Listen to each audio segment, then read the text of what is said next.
আব্বাজান আমারে জবাই করার জন্য উপর করে শোয়া দেন, আপনার চোখে রুমাল দিয়া বাঁধেন, কারণ জবাই করার সময় যদি মায়ার নজর লাগে আর জবাই করতে পারবেন না রে বাবা।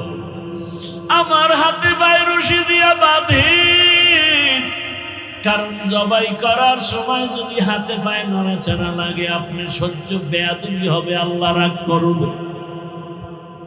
ইসমাইল শুয়া পড়লেন, ইব্রাহিম ছুরি নিয়া ইসমাইলকে জবাই করবে।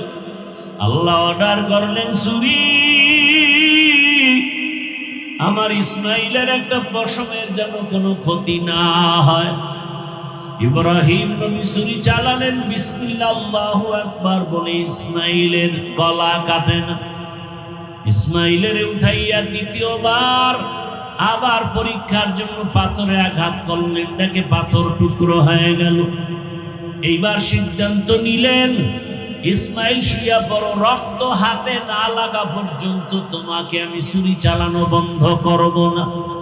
কেমন বাবা কেমন সন্তান, আল্লাহর হুকুমের জন্য নিজেদেরকে বিলীন করে দিলেন। ইব্রাহিম নবী স্বপ্নে দেখতেছেন, আল্লাহ দেখাচ্ছেন তোমার কলিজার আপন বস্তু তুমি কোরবানি করো, জবাই করো। এই স্বপ্ন 3 দিন দেখার পরে সিদ্ধান্ত নিলেন আল্লাহর হুকুম বোধহয় ইসমাইলকে জবাই করার জন্য। বাবা হইয়া সন্তানকে জবাই করার জন্য ছুরি নিয়ে হাতে রেডি হয়ে গেলেন, জবাই করবে। আল্লাহ ডাইরেক্ট বলে নাই ইসমাইলের জবাই করো, আল্লাহ স্বপ্নে দেখাইছে তোমার আপন বস্তু তুমি জবাই করো। ইব্রাহিম নবী প্রথম দিন উট জবাই করলেন, দ্বিতীয় দিন উট জবাই করলেন, বুঝতে পারেন নাই। শেষ পর্যন্ত ইসমাইলের জবাই করার জন্য রওয়ানা। ইব্রাহিম নবী বাইতুল্লাহর কিনারায় গিয়া হাজির হয়ে গেলেন। এখন তাকায় দেখে, আরে যখন বাড়ি ছিল না এখন বাড়ি ঘর, মানুষের অভাব নাই, কত বসতি, কত ফসল চলতেছে, বাড়ি ঘরের অভাব নাই। খুঁজতে খুঁজতে গিয়া নিজের ইসমাইলের ঘর খুঁজা হাজেরার ঘরে ডাকলেন, ইসমাইল কই? কত বছরের বিরহের বেদনা মায়া, একটা সন্তান বিদেশ থাকে, ওই সন্তান জানে না যে মা কোরবানির গোশত মুখে দেয় না সন্তানের চিন্তায়। অন্যদের মা গোশত পাকায় পাকায় খাওয়ায়, কিন্তু নিজে খায় না, সন্তানের মায়ায় পড়ে আছে।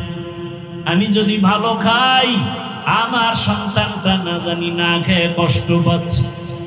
মা পাগলের মতো থাকে, ঢাকায় থাকলে মা বারবার বলে একটু বাড়ি আয়, কোরবানির সময় গোশত খেয়ে যাও, আমি মা তোমারে সারা খেতে পারি। একটা মা সন্তানের জন্য এত পাগল, সন্তান যদি বুঝতো জীবনে মায়ের চোখের দিয়ে তাকাইয়া রাগ মেজাজ দিয়ে কথা বলতো। অথচ কত মায়ের কলিজায় ব্যথা, সন্তান মাকে কষ্ট দেয়, কথা শোনে না। ও আমার কলিজার যুবক বাবারা, ওই মায়ের দোয়া নিতে চাইলে বিনয়ের সাথে ক্ষমা চাইয়া তওবা করো। মা হাজেরা ঘরের মধ্যে ইসমাইল খেলতেছে, ইসমাইলের ঘরের মধ্যে নিয়া বহুদিনের বিরহের বেদনার কান্না, হাজেরার চোখে পানি, ইসমাইলের চোখে পানি, বাবার চোখে পানি। ইব্রাহিম নবী বলে, হাজেরা দেরি করা যাবে না, তাড়াতাড়ি রেডি করে দাও, ইসমাইলের নিয়ে মালিকের দাওয়াতে যাব। মা হাজেরা বুঝতে পারেন নাই কোথায় জানি দাওয়াতে যাবে, দুনিয়ার কোনো মালিক, দুনিয়ার কোনো বাদশা দাওয়াত দিছে, আসল মালিক আল্লাহ দাওয়াত দিছে। ইব্রাহিম নবী হিকমতে কথা ঘুরায় বললেন, মা হাজেরা বুঝতে পারলেন না। সুন্দরভাবে সাজাইয়া গোসল করায় যখন ইসমাইলের বাবার হাতে তুলে দেয়, বাবা সামনে যায়, ইসমাইল পেছনে যায়। কোরবানির জায়গা বর্তমান মিনা বাজার, যখন এখন যেখানে কোরবানি ইব্রাহিম ওখানেই দিল, ইসমাইলের ওখানে নিয়া এবার 14 বছরের সন্তান ইসমাইলের বাবা ডাক দিয়া কয়, ইয়া আবাতি ইয়া বুনাইয়া ইন্নী আরা ফিল মানামি আন্নী আযবাহুকা ফানজুর মাযা তারা। ও ও আমার কলিজার সন্তান, আমি স্বপ্ন দেখলাম তোমারে জবাই করতেছি, তোমার কি মতামত? দেরি নাই, সাথে সাথে ইসমাইল বলতেছে, ইয়া আবাতি ফাআল মা তুমার সাতাজিদুনি ইনশাআল্লাহু মিনাস সাবিরিন। ও বাবা, তাড়াতাড়ি স্বপ্নের কাজটা করে ফেলেন, ইনশাআল্লাহ ধৈর্য ধারণকারীদের মধ্যেই আমাকে পেয়ে যাবেন। ইসমাইল এই কথা বইলা ইতিহাসবিদরা বলেন ইসমাইল এবার কান্না শুরু করছেন, হালকা, বেশি জোরে না। আবার যদি জবাই না হয় আল্লাহর কাছে কি জবাব দিব? বিনয়ের সাথে একটু বললেন কান্না জড়িত কণ্ঠে, বাবা এই কথা যদি আমাকে বাড়িতে বলতে, আমার দুঃখিনী মা এত কষ্ট করে আমাকে বড় বানাইলেন, লালন পালন করলেন, আপনি ছিলেন না, ওই মায়ের কাছ থেকে একটু বিদায় নিয়ে আসতাম। যদি বাড়িতে বসে বলতেন, বলেন নাই দুঃখ নাই, বাড়িতে যাওয়ার পরে যদি মা দেখি ইসমাইল নাই, মা পাগলের মতো হয়ে যাবে, ইসমাইল ইসমাইল বলি। আপনি আমার মাকে সালাম দিবেন আর সান্ত্বনা দিবেন।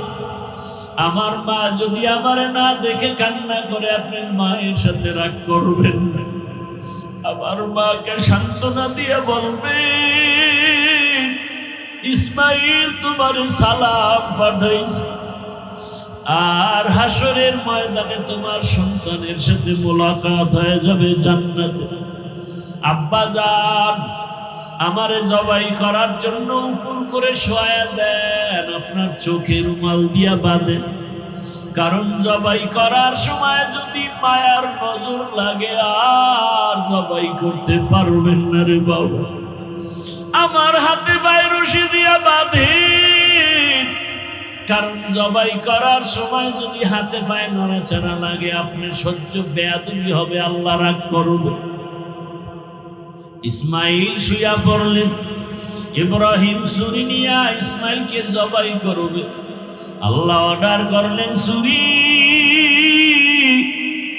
আমার ইসমাইলের একটা পশমের যেন কোনো ক্ষতি না হয়। ইব্রাহিম নবী ছুরি চালালেন, বিসমিল্লাহ আল্লাহু আকবার বলে ইসমাইলের গলা কাটেন। ইসমাইলের উঠাইয়া দ্বিতীয়বার আবার পরীক্ষার জন্য পাথরে আঘাত করলেন, দেখে পাথর টুকরো হয়ে গেল। এইবার সিদ্ধান্ত নিলেন, ইসমাইল শুয়া পড়ো, রক্ত হাতে না লাগা পর্যন্ত তোমাকে আমি ছুরি চালানো বন্ধ করব না। কেমন বাবা, কেমন সন্তান, আল্লাহর হুকুমের জন্য নিজেদেরকে বিলীন করে দিলেন। এমন মা, এমন বাবা, এমন সন্তান দুনিয়াতে পাওয়া বড় কঠিন। আজকে অনেক বাবা নামাজ পড়ে, সন্তানটা নামাজ পড়ে কিনা খবর নাই। আবার অনেক সময় দেখি সন্তান নামাজ পড়ে, বাবায় নামাজের খবর নেয় না। আশহাদু আল্লা ইলাহা ইল্লাল্লাহু ওয়াহদাহু লা শারীকা লাহু লা যুদ্দা লাহু ওয়া লা নিদ্দা লাহু ওয়া লা মিসলা লাহু ওয়া নাশহাদু আন্না সাইয়্যিদানা ওয়া সালামানা ওয়া হাবিবানা ওয়া হাবিবা রাব্বিনা ওয়া তাবিবানা ওয়া তাবিবা কুলুবিনা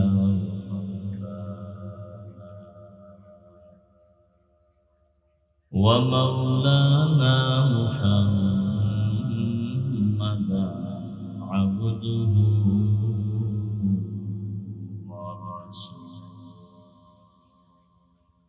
اللهم صل على محمد النبي الأمي وعلى آله وسلم تسليما وبعد فأعوذ بالله من الشيطان الرجيم بسم الله الرحمن الرحيم وقال ذاهب فقال إني ذاهب إلى ربي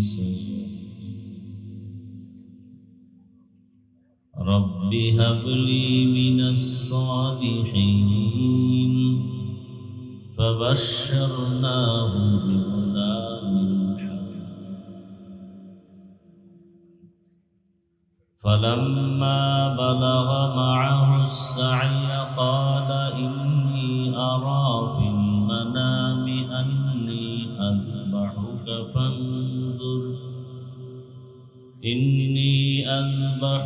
فانظر ماذا ترى قال يا أبت افعل ما تؤمر ستجدني إن شاء الله من الصابرين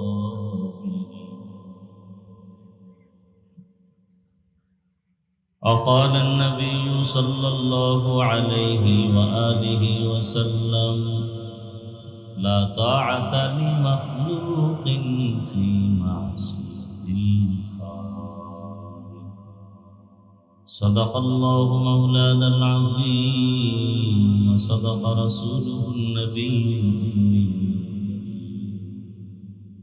ونحن على ذلك من الشاهدين والشاكرين والذاكرين والحمد لله رب العالمين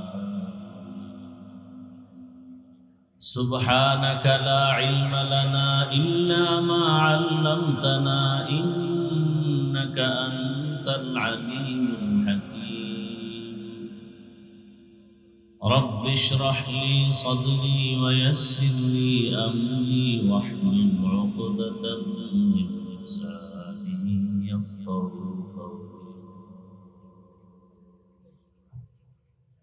مومن جو فدا نقش کفے پائے نبی ہو مومن جو فدا نقش کفے پائے نبی ہو آج بھی عالم کا خزینہ ہو زیر قدم آج بھی عالم کا خزینہ گر سنت نبوی کی کرے پیروی امت گر سنت نبوی کی کرے پیروی امت طوفان سے نکل جائے گا پھر اس کا سفینہ طوفان سے نکل جائے گا پھر اس کا سفینہ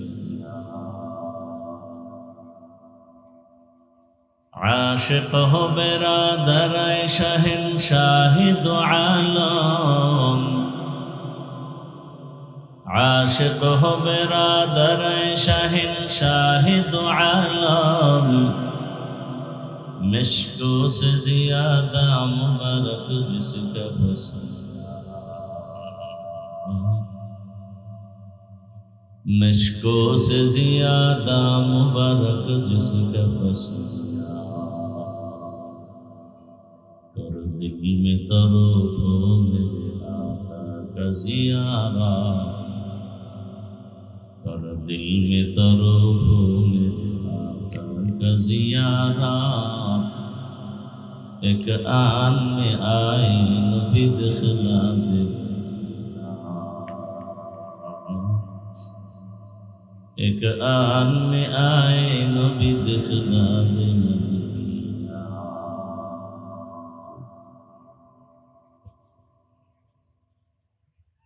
সাবরাং ১ নং ওয়ার্ড তরুণ সমাজের উদ্যোগে আয়োজিত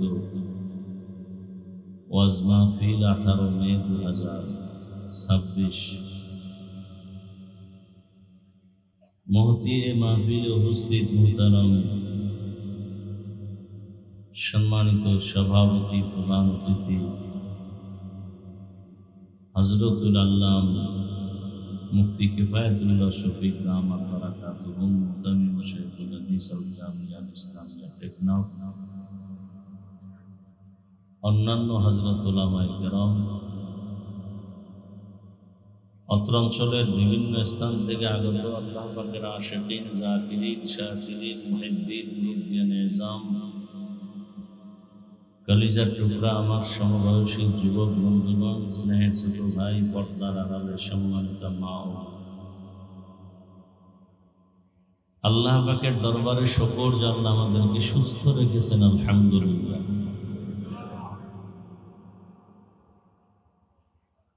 জীবনের এক অমূল্য সম্পদ আমাদের সুস্থতা। টাকা পয়সা বাড়ি গাড়ি সব আছে, কিন্তু অসুস্থ যদি থেকে যায় এ জীবনের কোনো মূল্য নেই। টাকা পয়সা বাড়ি গাড়ি তেমন নাই, কিন্তু আল্লাহ যদি আমাদেরকে সুস্থ রাখেন এর থেকে বড় নিয়ামত, বড় সুখের জীবন আর হতে পারে না। দোয়া করি আল্লাহ আমাদের এই সুস্থতাকে দায়েমান কবুল করে। আমাদের মাঝে যারা এখনো অসুস্থ আল্লাহ তাদেরকেও পূর্ণ সুস্থতার নিয়ামত দান করে।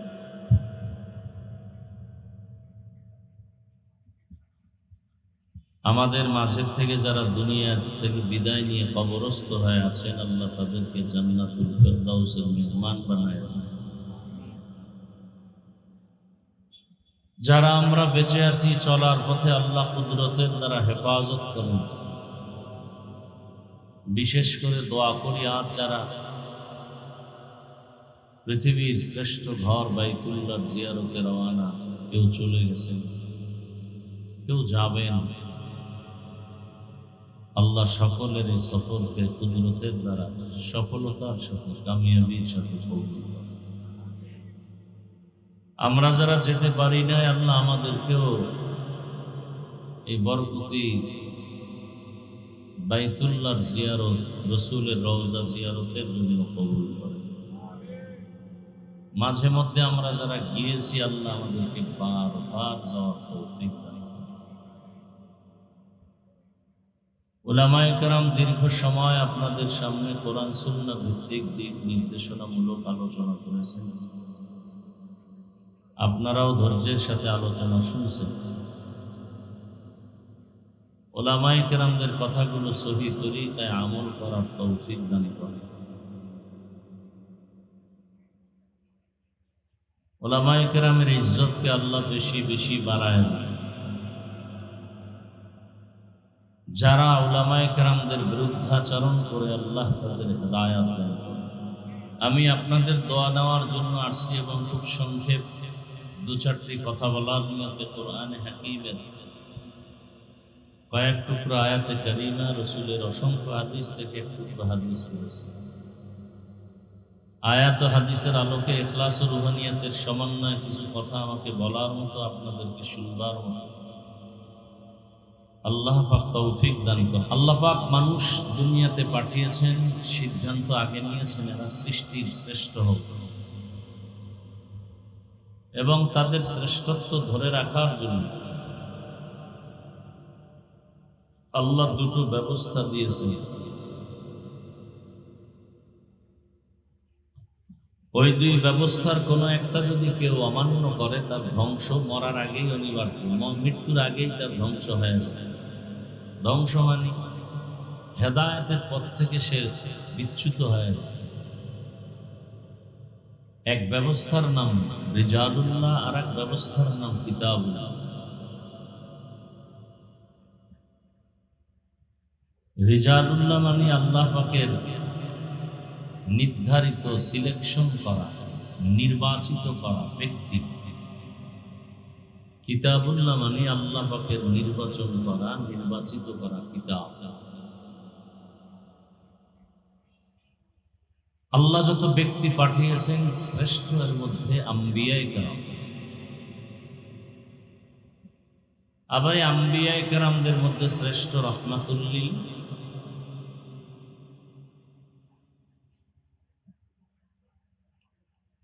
আবার যত নবী আল্লাহ পাঠিয়েছেন তাদের উম্মতের মাঝে শ্রেষ্ঠ উম্মত রাহমাতুল লিল আলামিনের উম্মত আমরা। বিভিন্ন দিকে আল্লাহ যত কিতাব দিয়েছেন হেদায়েতের জন্য, নবী রাসূলদের কাছে এই সমস্ত কিতাবের মধ্যে শ্রেষ্ঠ কিতাব হলো কোরআনুল কারীম। শ্রেষ্ঠ ব্যক্তির মধ্যে শ্রেষ্ঠ ব্যক্তিদের মধ্যে রাহমাতুল লিল আলামিন কিতাব সমূহের ভেতরে শ্রেষ্ঠ কিতাব কোরআনুল কারীম।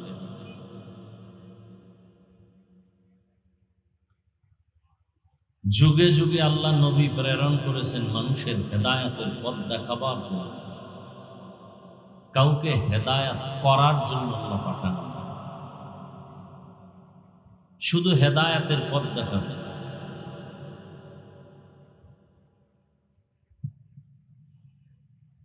হেদায়েতের পথ দেখাবেন কেন? মানুষ আল্লাহ কি পাঠানোর সময় কি হেদায়েত থেকে বাইরে ছিল?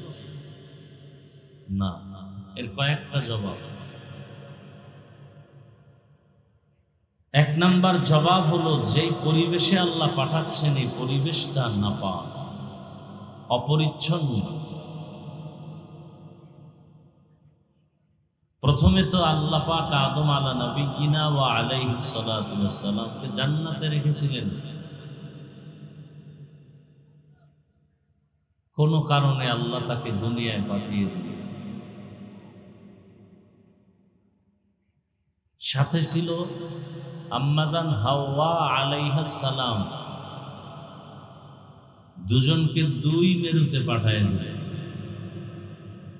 আদম আলা নবিয়িনা ওয়া আলাইহিস সালাতু ওয়াস সালাম আসছেন ভারতের জন্য। কোথায়? কথা বুঝলে জবাব দিবে, আমার জন্য একটু সহযোগিতা হবে। আদম নবী আসছেন কোথায়? আল্লাহ পাঠাইছেন কোন জমিনে? এই কথা আজকে নতুন শুনতেছেন। ভারতের এত খারাপ বলেন কেন? ভারত তো আমার বাবার দেশ। আমার বাবা মানব জাতির আদি পিতা, প্রথমে ভারতে আসছেন। ভারত তো আমাদের। ভারতের রাজধানী দিল্লিতে আজও দাঁড়িয়ে আছে আমাদেরই ঐতিহ্য, কুতুব মিনার আছে না? ভুলে যান কেন এই কথাগুলো? গোটা দুনিয়াতে ইসলামের যত খেদমত চলে, রাজনীতির ময়দানে দেওবন্দের অবদান, পীর মুরিদির মাধ্যমে যা চলে, দেওবন্দের অবদান, লেখালেখির মাধ্যমে, মাদ্রাসার মাধ্যমে যে খেদমত চলে, দেওবন্দীদের অবদান অস্বীকার করার কোনো সুযোগ নেই। পৃথিবীর নিকৃষ্ট মুনাফিক ব্যতীত এই কথাকে অস্বীকার করতে পারেন। বলুন তো সে দেওবন্দ কোথায়? এটা আমাদের ঐতিহ্য। হ্যাঁ, সমস্যা আছে, মাথার চুলের মধ্যে উকুন ডিস্টার্ব করে, যন্ত্রণা দেয়। কি করো? শ্যাম্পু লাগাও, তৈল লাগাও। বলে এত উকুন মরে না। একজনে পরামর্শ দিল কল্লা কেটে ফেল। এটা ফাইনাল পরামর্শ। উকুনে যেহেতু এত জ্বালাতন করে, কল্লাটাই কাটিয়ে ফালায় দেয়। ঝামেলা শেষ। ঝামেলা কি শেষ? এটা সমাধান না আত্মঘাতী সিদ্ধান্ত? কি করা যায়? বেশি থেকে বেশি সমাধান দেয়া যায়, মাথার চুল কেটে ফেলবে, ব্লেড লাগাও। ভারত আমার বাবার দেশ, আমার দাদার দেশ। ভারতের জমিন থেকে আদম নবী পায়ে হেঁটে হেঁটে গিয়া বাইতুল্লাহ 1000 বার হজ করেছেন। একবার সুবহানাল্লাহ বললে বেহেশতে একটা ফলের গাছ হয়ে যায়। আরো আসতে বলুন। সারাদিন মিথ্যা কথা বলেন, গীবত করেন, বিড়ি টানেন, সেই জবানে সুবহানাল্লাহ আসতে তো একটু সমস্যা।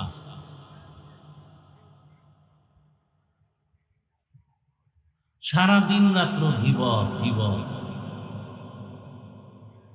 এরপরে অশ্লীল ভাষায় কথা, আর আমাদেরকে গুনাহের মাধ্যমে জাহান্নামের দ্বার প্রান্তে দাঁড় করিয়ে দিয়েছে মোবাইল। কি সত্য কথাটা স্বীকার করেন, মানেন আর না মানেন, আল্লাহ মোবাইলের গুনাহ থেকে হেফাজত করে। আদম আলাইহিস সালাম ভারতের জমিন থেকে পায়ে হেঁটে বাইতুল্লাহ হজ করেছেন কতবার? এটি লিখে রাখবেন, কাজে লাগবে। এই বয়ান এক জায়গায় করার পরে একদল জাতিবাহীদের চান্দি গরম হয়ে গেছে, এখনো গরম। লেখাপড়া করে না তো, এরা পড়েই থাকে শুধু ফেসবুক নিয়ে আলেমরে গালি দেওয়ার জন্য। আচ্ছা, আমাকে একটু সহযোগিতা করেন তো সঠিকভাবে, কোনো পক্ষ নেবেন না, পারবেন? কোনো পক্ষ নেবেন, সত্যটা বলবেন। আচ্ছা বলেন তো, ইসলাম, দেশ, মানুষ, আমার জাতি, এই তিনটা, ইসলামের কোনো ক্ষতি বা দেশের ক্ষতি বা আমার জাতির ক্ষতি তাবলীগের দ্বারা কি পরিমাণ হয়েছে? না হলে বলেন হয় নাই, সত্য কথাটা বলেন হয়েছে। তো তাবলীগের বিরোধিতা করেন কেন? নাম্বার 2, যারা হক লাইনে পীর মুরিদি করে, চরমনাই, উজানি, নানুপুর, বাহাদুরপুর, এরকম যারা আছেন, এদের দ্বারা ইসলামের, দেশের, কোন জাতির ক্ষতি হয়েছে? বিরোধিতা করেন কেন চরমনাই? 3 নাম্বার, কওমি মাদ্রাসা এবং দেওবন্দীদের কারণে। সত্য কথাটা বলবেন, আমি কিন্তু পক্ষ নিতে নিষেধ করছি, আমি কোনো দলের দালালি করিনি, আমিও একেবারে নিরপেক্ষ বয়ান করি। যার গায়ে গিয়ে লাগুন, যার কলিজায় লাগুন, উনি আমি টেনশন করি। খুব খেয়াল করে জবাব দিবেন। দেওবন্দি এবং কওমি মাদ্রাসার মাধ্যমে আমার দেশের, ইসলামের, জাতির কোনো ক্ষতি হয়েছে? তো দেওবন্দি বা কওমি মাদ্রাসার বিরোধিতা করেন কেন? জবাব আপনারা না দিলে বলেন আমি দেই। আপনারা জবাব দেন, না হয় আমি দিই। বিরোধিতা কেন করে জবাব দিবেন না আমি দিব? কথা বলেন না কেন? এর একমাত্র কারণ, যারা বিরোধিতা করে এদের পায়ে, মাথার তালু থেকে পায়ের তালু পর্যন্ত পুরাটাই হিংসায় ভরা। এরা উল্টা আঙ্গুল তুলে আমরা হিংসা করি। তার মানে হলো, চোর সবাইকে চোর বলে, চিৎকার দেয় যেন ও যে চোর এটা কেউ বলার সুযোগ না পায়। সন্ত্রাসীরা ইসলামকে সন্ত্রাসের তকমা লাগায় কেন? কেউ যেন ওদেরকে সন্ত্রাসী বলতে না পারে। দুর্নীতিবাদ, চাঁদাবাজরা অন্যদের উপরে আঙ্গুল তুলে কেন? ওদেরকে যেন দুর্নীতিবাদ, চাঁদাবাজ বলতে না পারে। এবার এই মাঠে আমি আপনাদের থেকে জানতে চাই, আপনারা কি তাবলীগের বিরোধী? হক পীর যারা, এদের বিরোধী? দেওবন্দি, কওমির বিরোধী? এটার একটা প্রমাণ যদি দিতে বলি, দিতে পারবেন? বলেন না কেন? টেনশনে আছেন, কোন বিপদে ফালাই? পারবেন না? সামনে আমাদের এক ঈমানের পরীক্ষা আসতেছে কিছুদিন পরে। কি আসতেছে সামনে? কোরবানি।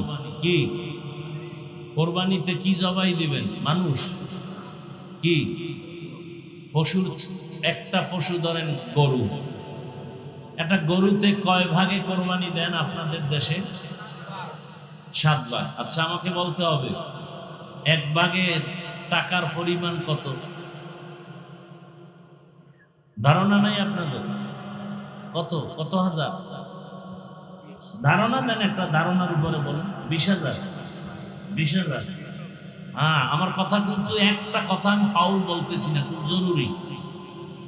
20,000 টাকা যদি আপনার 1 ভাগ হয়, তাহলে টোটাল 7 ভাগে হয় কত? 1,40,000। আচ্ছা, যদি যারা সবাই মিলে তার গরু কিনে না, 2-3 জন দায়িত্ব নিয়ে গরু কিনে যদি বলে ভাই 20,000-এ হবে না, আরো 1,000 লাগবে, আপনারা কি বলবেন যে তোর সাথে ভাগে নাই না দিব? কি সত্য কথা বোঝেন আমার কথা? 20,000 টাকায় আপনি 1 ভাগ নিলেন, বাকি আরো যদি 500 টাকা চায় দিবেন? কি শিক্ষিত বাবারা বলেন না কেন? এগুলো ঔষধ দিতেছি, ঔষধ, অ্যান্টিবায়োটিক ঔষধ। খাওয়া আলাপ করার টাইম নাই, অ্যান্টিবায়োটিক ঔষধ। 500 টাকা যদি আরো লাগে 20,000 টাকা দিবেন? 100 টাকার চামড়াটা কওমি মাদ্রাসায় দিতে গিয়ে এত পেরেশান হন কেন? তাকওয়া কই?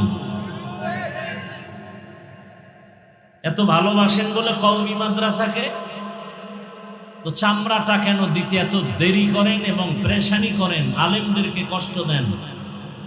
নিয়ত করেন ফ্রি দিবেন কওমি মাদ্রাসায় চামড়াটা, পশুর চামড়া ফ্রি। নিয়ত করা যায় না? আমি বলছি এবং একটা রেকর্ড করুন,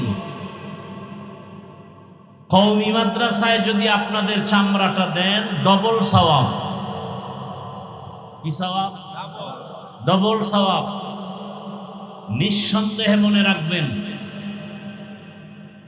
অনেকে বলে মাদ্রাসায় দিয়া লাভ নাই, এরা মূলত কওমির দুশমন নয়, এরা ইসলামের দুশমন।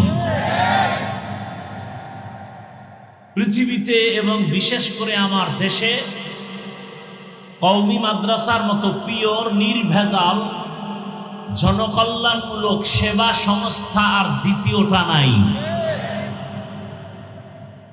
আছে, তবে কওমির মতো পিওর নাই। এরা ক্যামেরা বন্দির জন্য দান করে। আপনাদের টেকনাফ, উখিয়া, কক্সবাজার রোহিঙ্গাদেরকে দান করেছে, আমাদের কওমিওয়ালারাও করেছে। কারা ক্যামেরা বন্দী হয়ে আছে? ভিন্ন লাইনের যারা দিয়েছে এরা এসে ফরম ধরায় দিছে এনজিওর দালাল। কথা বলেন না কেন? নিঃস্বার্থভাবে কওমিওয়ালারা ক্যামেরা বন্দির জন্য, নামের জন্য না, নির্ভেজাল ভাবে জনকল্যাণে খেদমত করে। লক্ষ লক্ষ ইয়েতিম, অসহায়, গরিব সন্তানদের শিক্ষা দিয়ে আদর্শ মানুষ বানায়। 1 টাকা নেয় না, বরং ফ্রি বই দেয়, জামা দেয়, কাপড় দেয়, খানা দেয়, থাকার ব্যবস্থা করে দেয়। এরকম জনকল্যাণমূলক সেবা সংস্থা অন্যগুলো থাকতে পারে, কওমির মতো প্রিয় সর্বোচ্চ লেভেলে নিঃস্বার্থ একটাও নেই। আমার এই কথার দ্বিমত থাকলে দাঁড়াও, আমার কথার সাথে কাউন্টার দেনেওয়ালা কোনো বাহাদুর থাকলে দাঁড়াও। আর যদি সাহস না থাকে কানে ধরে একা একা তওবা করো, অন্তত জীবনে কওমির বিরুদ্ধে কথা বলবা না। এবং আল্লাহর মোহাব্বত পেতে হলে বিনা টাকায় চামড়াটা কওমি মাদ্রাসায় পশুর চামড়া কোরবানির দিয়া দিবা ফ্রি। যারা এর বিরুদ্ধে কথা বলবে বুঝতে হবে তাদের অন্তর ভালো না, অন্তর ভালো না। আল্লাহ বুঝার তৌফিক দান করে। এমনি চামড়া নিয়ে চলে সিন্ডিকেট, এরপরে আবার 100-200 টাকা আপনি নেওয়ার জন্য অপেক্ষা করেন। কেন আপনি 500 টাকা ভাগে দিতে রাজি হন, চামড়ার 100 টাকা ছেড়ে দিয়ে আল্লাহর জন্য ফ্রি দিয়ে দেন? এখানে কেন এত ইশকাল, এত প্রশ্ন কেন? আল্লাহ আমাদের সহি বুঝ ও হেদায়াত দান করুন। রাগ করলেন আপনারা? সত্য কথা আমরা আপনাদেরকে বুঝায় না বললে বাতিলের উৎপাত বেড়ে গেছে। চিনাও যায় না বাতিলকে, কারণ স্বর্ণের কালার, সিটি গোল্ডের কালার একই কালার। সিটি গোল্ড চিনেননি কি আপনারা? কি বলেন এটাকে? ইমিটেশন না কি কয় এটারে? গ্যারান্টি। হ্যাঁ, এ দুটোটার কালার কি এক, ডিজাইন, দাম এক। এই হক টুপিওয়ালা আর বাতিলকে চিনবেন কি করে? সব তো এক, বরং আমাদের থেকে তাদের পাগড়ির বহর বড়, চেহারা অনেক সুন্দর, অথচ তাজা ভণ্ড। আউযুবিল্লাহও পারে না, বিসমিল্লাহও পারে না। চেহারা সুন্দর, পাগড়িও লাগায়, বহর বড়, 22 হাত, আঙ্গু পাগড়ি 5 হাত।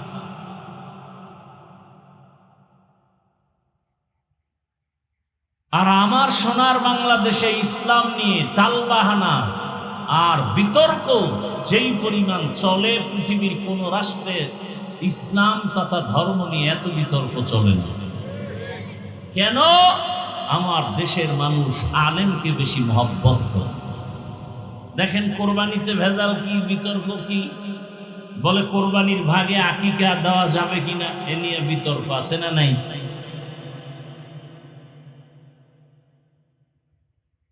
আপনারা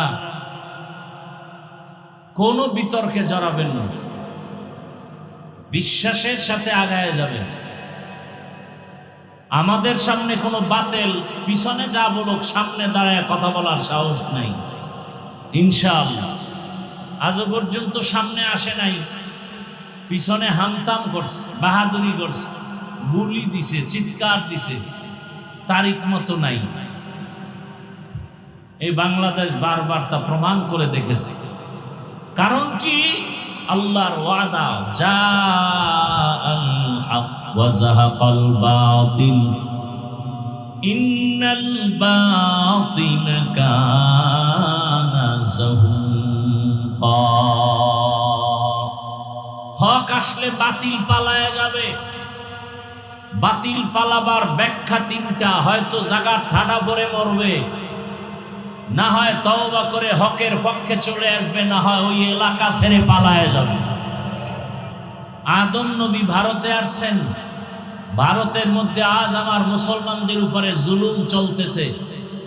এটা নতুন কিছু না। ব্রিটিশ বেঈমানরা দখল করে হাজার হাজার হাজার আলেমকে ফাঁসি দিয়ে দিল্লি কলকাতার গাছের সাথে লাশ ঝুলিয়ে রেখেছিল। এটা নতুন ইতিহাস নয়। হাজার হাজার মাদ্রাসাকে তালাবদ্ধ করে দিয়েছিল।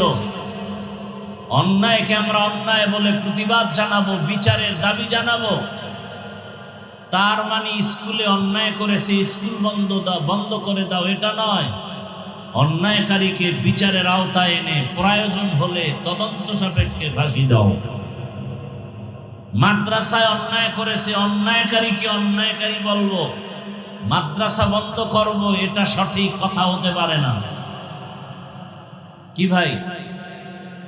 পয়গম্বর আদম আলা নবিয়িনা ওয়া আলাইহিস সালাতু ওয়াস সালাম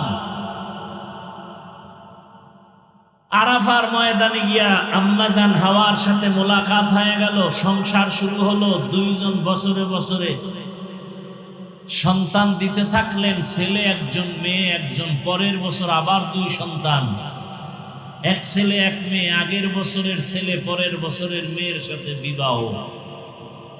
কথাটা বুঝে থাকলে বলুন তো, কোন বাবার ছেলের সাথে কোন বাবার মেয়ের বিয়া? বলেন, ভিন্ন ভিন্ন বাবা না একই বাবা? এই কানুন, এই নিয়মটা আগামীকাল আপনারাও শুরু করেন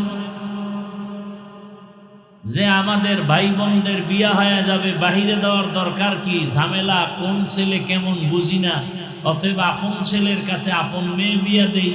বলে সমস্যা? কোনো সমস্যা নাই, এটা আদম নবীর যুগেও ছিল।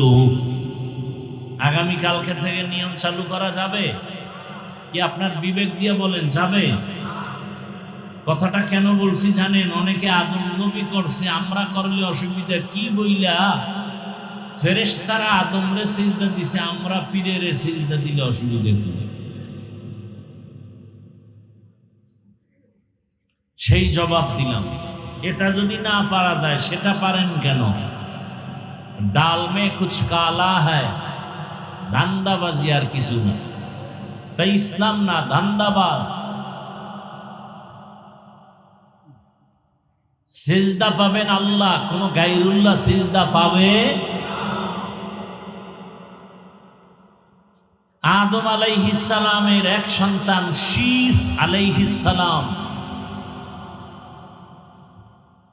আদম নবী দুনিয়ার থেকে বিদায়ের 600 বছর পরে দুনিয়ার মানুষের হালাত বিগড়ে গেল, তাওহীদ নিভু হয়ে গেল। মানুষ শয়তানের প্ররোচনায় মূর্তি পূজা শুরু করল। আমার তেলাওয়াতকৃত আয়াতের ভূমিকা টানতেছে। আমি যদি ভেঙে ভেঙে কথা বলি তো 4 ঘন্টা সময় লাগবে পুরো আলোচনা টানতে। সৃষ্টির রহস্য নিয়ে কথা বলবো। আমি সব ছেড়ে মূল কথাটা বলে আসতেছি। আদম নবী বিদায়ের কয়শো বছর পর জমিনে মূর্তি পূজা শুরু হলো। চলতেছে মূর্তি পূজা। এই আপনারা অনেক মানুষ, আমি একা, কিন্তু এমন জায়গায় বসাইছেন যে একটা লোক চোখ দিয়া কোন দিকে ঘুরে ঘুরে তাকায়, আমি এখান থেকেই নজর দিলে দেখতে পাই। অতএব ডিস্টার্ব করবেন না বলছি।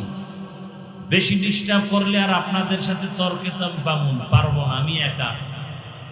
আপনারা সবাই, আমি আস্তে হাত উঠায় মোনাজাত দিয়ে নেমে যাব, কারণ জোর করে বয়ান শোনানো যাবে না। আপনার মনে চায় না, আমি জোর করে শোনাবো কেন?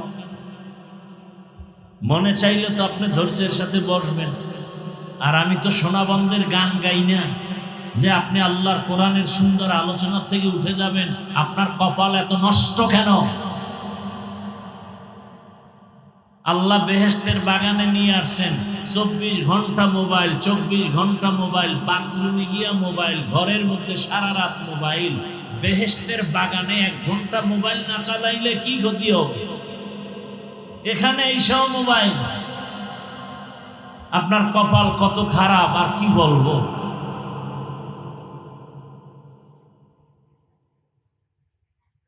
ধ্বংস করে ফেলেছে মোবাইল, এরপরও আপনি সোজা হন না।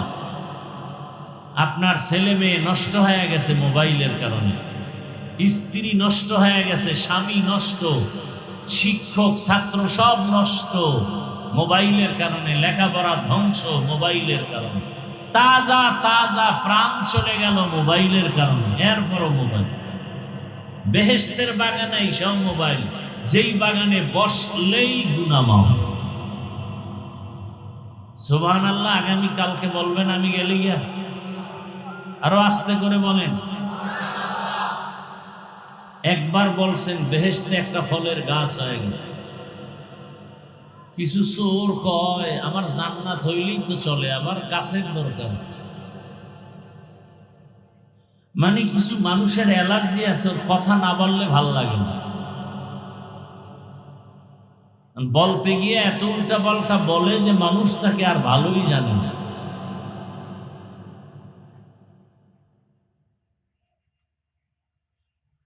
ছয়শো বছর পরে মূর্তি পূজা চলতে চলতে চলতে চলতে আরো 600 বছর পেরিয়ে যাচ্ছে। পৃথিবীর অবস্থা এমন হলো, একটা মানুষও মূর্তি পূজার বাইরে নাই। আল্লাহর ইবাদত একাত্মতার সাথে করে এমন কেউ নাই, সব শিরকে লিপ্ত হয়ে গেল। এরকম চললো আরো 600 বছর। আল্লাহ পাক সেই সময় পাঠালেন নূহ আলা নবিয়িনা ওয়া আলাইহিস সালাতু ওয়াস সালাম। নূহ নবী এসে এই মূর্তি পূজারীদেরকে দাওয়াত দিলেন এক আল্লাহর ইবাদতের জন্য। আরো 950 বছর, 950 বছর নূহ আলা নবিয়িনা ওয়া আলাইহিস সালাতু ওয়াস সালাম দাওয়াত দিলেন। টোটাল 950 বছরের দাওয়াতে মাত্র 40 জন মুসলমান মুমিন মূর্তি পূজা ছাড়ল, আর সব মুশরিক হয়েই গেল। কতজন হইল? মাত্র। আল্লাহ স্পষ্ট জানায় দিলেন, নূহ তুমি যদি আরো 1000 বছর দাওয়াত দেওয়ার একটা লোক মূর্তি পূজা ছাড়বে না, 40-এর বেশি। নূহ নবী কয় যদি আর এই মূর্তি পূজা অন্যরা নাই ছাড়ে, মেরে ফেলো। وقال نوح رب لا تذر على الأرض من الكافرين ديارا إنك إن تذرهم يضلوا عبادك ولا يلدوا إلا فاجرا كفارا رب اغفر لي ولوالدي ولمن دخل بيتي مؤمنا وللمؤمنين والمؤمنات ولا تزد الظالمين إلا تبارا দোয়া কবুল হয়ে গেছে। আল্লাহ বলেন, এ পয়গম্বর নূহ, দেরি নাই, তোমার দোয়া কবুল হয়ে গেল, একটারও বাঁচায় রাখবো না।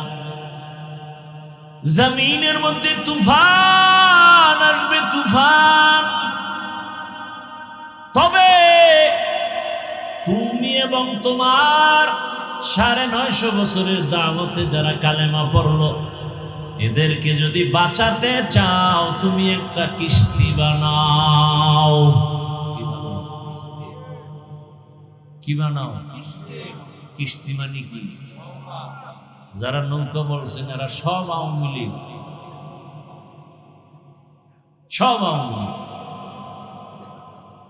আল্লাহ বললেন কিস্তি বানাও এত বড় যে ওই কিস্তিতে তোমার 40 জন সহ ভিন্ন পশু পাখি, এক জোড়া হাতি, এক জোড়া গরু, এক জোড়া ভেড়া, এক জোড়া বকরি, এইভাবে এক জোড়া মাছ, সব লোক। দুনিয়াতে এমন কি নৌকা আছে যে এক জোড়া হাতি নিয়ে 40 জন উঠলে এটা চলছে?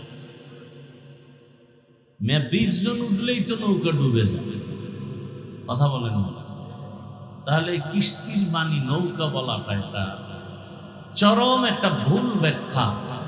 নৌকা কোনোভাবেই বলা যাবে না, বরং এই 40 জন জোড়ায় জোড়ায় জোড়ায় জোড়ায় পশু পাখি উঠানোর মতো একটা জলযানকে জাহাজ বলা যাবে। কি বলা যাবে? তাহলে কি কিস্তি মানে কি? নৌকা বলা যাবে না। যদি কেউ বলে এটা ভুল কথা, ভুল ব্যাখ্যা। বিশাল জাহাজ বানায় দিলেন। আল্লাহর অর্ডার, এখানে সব উঠবে। তোমার সন্তান, একজন ছেলে কেনান উঠে নাই, সে বলছে আমি পাহাড়ের চূড়ায় নিয়ে গিয়ে আশ্রয় নিব। যখন কিস্তি বানানো কমপ্লিট, মুমিন পশু পাখি জোড়ায় জোড়ায় তালা বিশিষ্ট, আল্লাহ তুফান দিলেন, পানি বন্যা, মহাপ্লাবন, পাহাড়ের উপরে পানি, 40 দিন লাগাতার বৃষ্টি। নিচের পানিও বাড়ে, উপর থেকেও পানি বাড়ে, পৃথিবীটা মেচাকার হয়ে গেল, সমতল ভূমিতে পরিণত হয়ে গেল। 40 দিন পরে বৃষ্টি কমে পানি টানলো, সব মানুষ মরে গেল। কিস্তি জুদি পাহাড়ে গিয়ে দাঁড়ালো, ওখান থেকে সব নামলো, নতুন করে জমিন আবাদ শুরু হলো। এজন্য নূহ নবীকে বলা হয় দ্বিতীয় জাতির পিতা, দ্বিতীয় আদি পিতা, আবুল বশারে সানি। প্রথম আবুল বশার আদম, দ্বিতীয় আবুল বশার নূহ। আল্লাহ পাক নূহ নবীকে দিয়া জমিনকে নতুন করে আবাদ করলেন। ওই 40 জনের কোনো সন্তানাদি আর হয় নাই। আল্লাহ নূহ নবীর 3 সন্তান দিয়া এই জমিন সাজালেন। সাম, হাম, ইয়াফাস, এই 3 সন্তান দিয়া দুনিয়া সাজলো। এই সাম, হাম, ইয়াফাস, ঐতিহাসিকরা লেখেন সামের বংশে নূহ নবীর বিদায়ের 1000 বছর পরে আসলেন ইব্রাহিম আলাইহিস সালাম। আমার ঘটনা, হজের মাস শুরু হবে তো কোরবানি নিয়ে আলোচনা, ইব্রাহিম নবীর ভূমিকাটা নিয়েছে।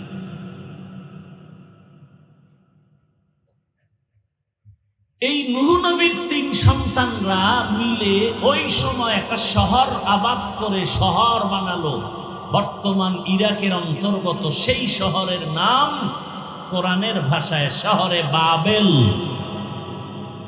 সেই শহরে কোনো এক সময় জন্ম নিল নমরুদ নামের বেঈমান। বড় হয়ে নিল, ক্ষমতা নিয়ে করলো জুলুম। জুলুমের এক পর্যায়ে নমরুদ স্বপ্ন দেখে একটা আগুন উঠে পুরা বাবেলকে জ্বালায়া ছাই করে দিতেছে। কান্না করে ভয়ে উঠা গণকদের ডাকে, কি দেখলাম? গণকরা বলে তোমার শনি দেখছো, শনি। বলে তা কি? বলে এক পুত্র সন্তান আসবে, তোমার খোদাগিরি সব ধ্বংস করে দিবে। সেই সন্তানকে কে?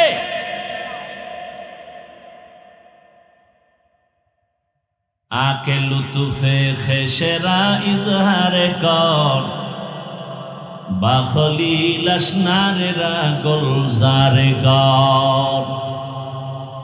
নমরুদ বলে সেই ছেলেটা কি আসছে দুনিয়ায়? কয় না। মায়ের গর্ভে আছে? না, মায়ের গর্ভেও নাই। বলেন, নতুন করে নমরুদ আইন জারি করলো, স্বামী স্ত্রী এক জায়গায় হতে পারবে না, হতে পারলেও সন্তান নিতে পারবে না, নিলেও পুত্র হতে পারবে না, হলেও হত্যা করো। এর নাম বার্থ কন্ট্রোল, জন্ম নিয়ন্ত্রণ। জন্ম নিয়ন্ত্রণ ইসলামে হারাম। জন্ম নিয়ন্ত্রণের ট্যাবলেট আবিষ্কার করেছে বেঈমানেরা, খায় মুসলমানেরা। খবরও নেই, অনেকের চান্দি গরম হয়ে যাইতেছে। জন্ম নিয়ন্ত্রণের আইন, জন্ম নিয়ন্ত্রণের ট্যাবলেট বড়ি আবিষ্কার করেছে বিধর্মীরা। আর এগুলো সেবন করে কারা? বেঈমানেরা। কেন করে না? ওদের বউ বেশি, সন্তান বেশি। মুসলমানের উপরে কেন? উদ্দেশ্য মুসলমানের সংখ্যা কমানো। বুঝলো না আমার দেশের জাতি, না বুঝে উল্টা হুজুরের গালি না। আর সাইনবোর্ড লিখে দিছে ছেলে হোক মেয়ে হোক দুটোর বেশি নয়, একটা হলে ভালো হয়। আমি বলি আর এক লাইন বাড়ায় লেখো, না হইলে আরো ভালো। একজন শিক্ষিত মানুষও ভালো করে বলতে পারবে না এই জন্ম নিয়ন্ত্রণের কারণ কি। জন্ম নিয়ন্ত্রণের প্রবক্তাদের স্লোগান হলো, জন্ম নিয়ন্ত্রণ না হলে দুই সমস্যায় পড়ে যাবে গোটা জাতি। এক, জায়গা কম থাকবে কই, দুই, খানা কম খাবে কি। আল্লাহ কয় এই নিমক হারাম, দোনোটার চাবি আমি আল্লাহর হাতে। মানুষ বানাবো আমি, থাকার জায়গার ব্যবস্থাও করব আমি, খানার ব্যবস্থাও করব আমি। গর্তের পিপিলিকার খানা কে দেন? না সরকার দেয়? নদীর মধ্যে আপনাদের সমুদ্রে কোটি কোটি মাছ, বড় বড় বড় বড় তিমি আছে না নাই? কি খাওয়া? এক একটা নীল তিমির প্রতিদিনের খাদ্য তালিকা 1000 কেজি চিংড়ি মাছ। দৈনিক ঢাকার চিড়িয়াখানার লেখা আছে একটা বাঘের প্রতিদিনের খাদ্য 17 কেজি গোশত। জঙ্গলে হাজার হাজার প্রাণী, সমুদ্রে হাজার হাজার মাছ, ওদের টাইম মতো খানাটা কে দেন? ইয়া আইয়ুহান নাস আনতুমুল ফুকারাউ ইলাল্লাহ ওয়াল্লাহু হুয়াল গানিয়্যুল হামিদ।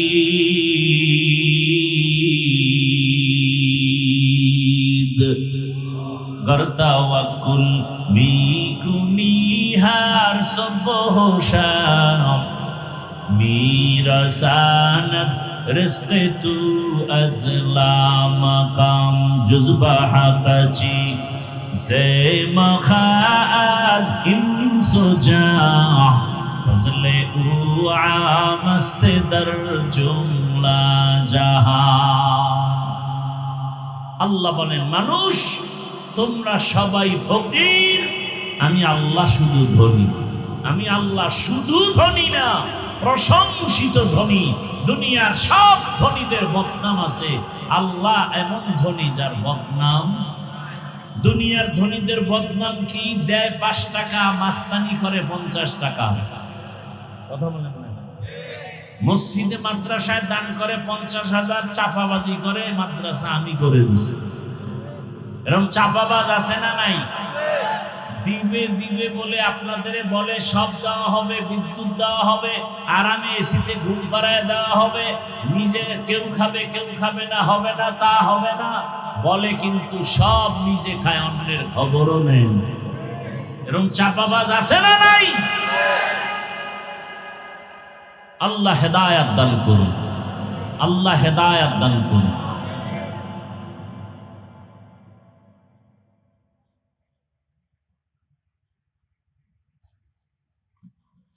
হায় হায়, জঙ্গলের প্রাণীর খানা আল্লাহ দেন, নদীর মাছের খানা আল্লাহ দেন, গর্তের পিপিলিকার খানা আল্লাহ দেন, উড়ন্ত পাখির পেট ভরায় খানা কে দেন? ওরা দামি না আমরা দামি? তা আমাদের খানা তো ঘরের দরজায় আসবে, বালিশের কিনারায় আসবে, আমরা কেন খাই খাই কোম্পানি খুইলে পাগল হয়ে ঘুরতেছি? ইয়াবা ট্যাবলেট বেঁচে খাওয়া লাগে না? রিজিক তো আল্লাহ দিবেন।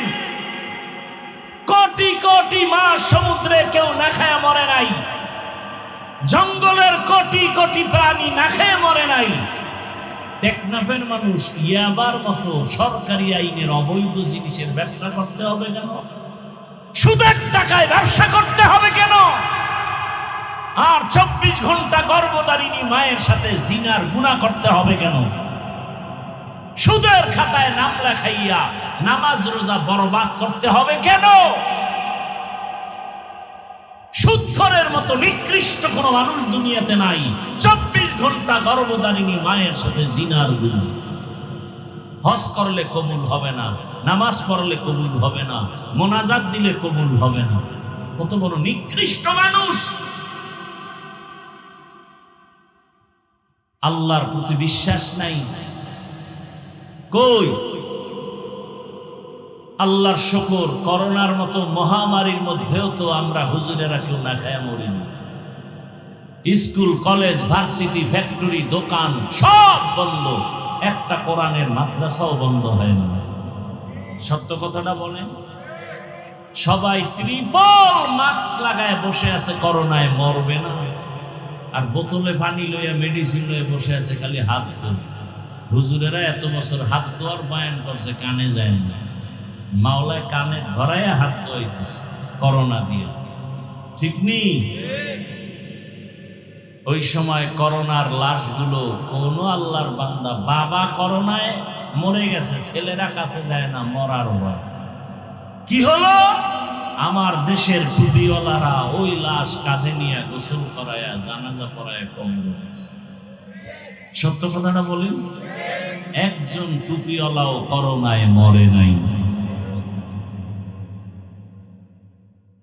এখন ডাক্তারেরা কি বলেন?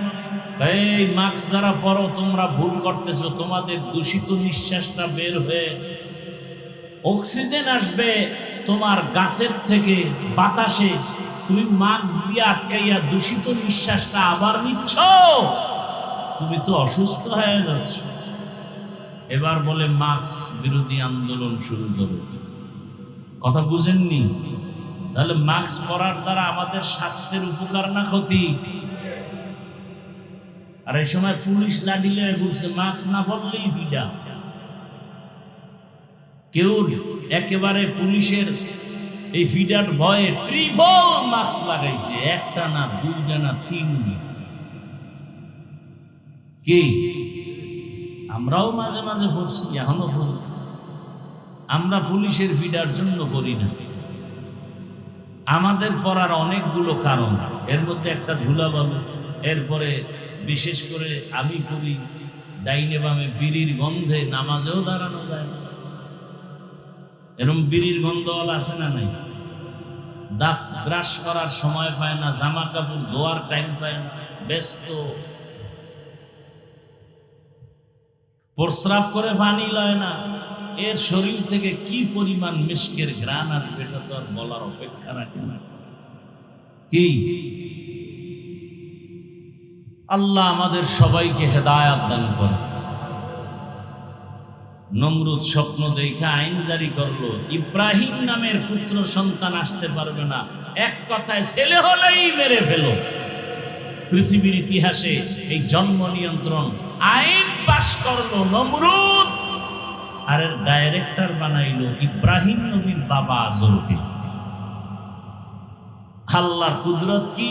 আমি ইব্রাহিমকে পাঠাবো, কোন ট্যাবলেটে ফিরাতে পারবে? আচ্ছা দেখেন তো, ছেলে হোক মেয়ে হোক দুটোর বেশি নয়, একটা হলে ভালো হয় স্লোগান আর জন্ম নিয়ন্ত্রণের ট্যাবলেট যেদিন থেকে শুরু হয়ে গেছে। এখানে বহু শিক্ষিত মানুষ আমাকে আল্লাহর রাস্তে বলবেন, আমি কাউকে আঘাত করতে চাই না, কারণ আমরা মুসলমান, আমাদের ঈমানকে বাঁচাবার জন্য বলছি। বলুন তো, আমাদের দেশে এই জন্ম নিয়ন্ত্রণের কারণে 10 বছর আগের তুলনায় বর্তমানে জনসংখ্যা কম না বেশি? ট্যাবলেট কই? সব চাইয়ে আপনার চাকরিজীবীরা মানুষের সামনে সেবা দিচ্ছে জন্মকে কন্ট্রোল করার জন্য। তো 10 বছর আগের তুলনায় মানুষ কমছে না বাড়ছে? তো ট্যাবলেট কই, স্লোগান কই? ছেলে হোক মেয়ে হোক দুটোর বেশি নয়, একটা হলে ভালো হয়। আল্লাহ কয় আমার সাথে চালাকি। ওয়ামাকারু ওয়ামাকারাল্লাহ ওয়াল্লাহু খায়রুল মাকিরিন।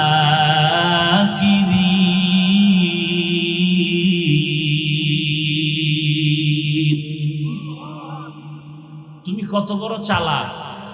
তুমি যেদিন থেকে আইন করছো, স্লোগান দিছো ছেলে মেয়ে দুটোর বেশি নয়, ওদিন থেকে আল্লাহ একসাথে 4 সন্তান, একসাথে 6 সন্তান কি বানায় বলতেছি। ওই 6 সন্তানও বেঁচে আছে, মাও বেঁচে আছে, কেউ অসুস্থ নেই। 2 সন্তানের বাবা মা গরিব এমন আছে না নাই? 10 সন্তানের মা বাবা ধনী আছে না নাই?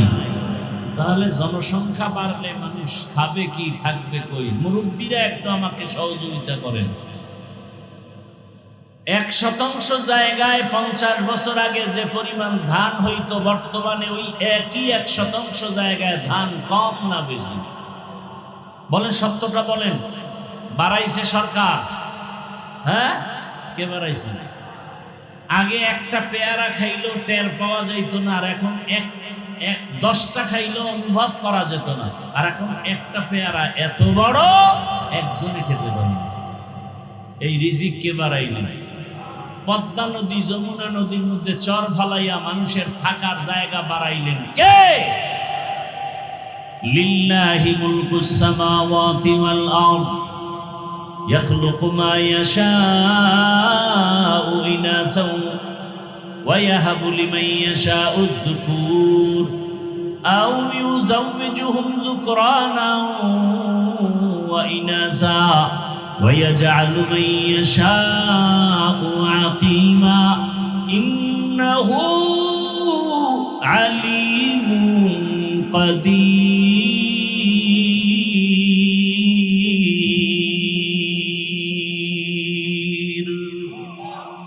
আসমান জমিনের ক্ষমতা কার হাতে?